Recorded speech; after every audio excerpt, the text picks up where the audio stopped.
حضرت ابو ہریرہ رضی اللہ عنہ بیان کرتے ہیں، رسول اللہ صلی اللہ علیہ وآلہ وسلم نے فرمایا، بندہ جب تک کسی گناہ یا قطع رحمی کے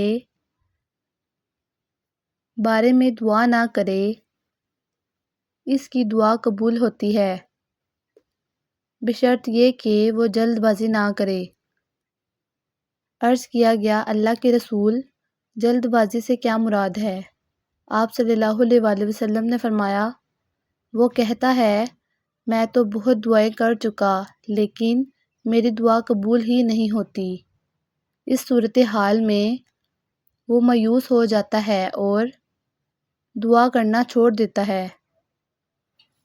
حضرت ابو درداء رضی اللہ عنہ بیان کرتے ہیں، رسول اللہ صلی اللہ علیہ وآلہ وسلم نے فرمایا، مسلمان شخص کی اپنے مسلمان بھائی کے لیے وہ دعا قبول ہوتی ہے جو اس کی غیر موجودگی میں کی جاتی ہے، اور دعا کرنے والے کے پاس ایک فرشتہ مامور ہوتا ہے۔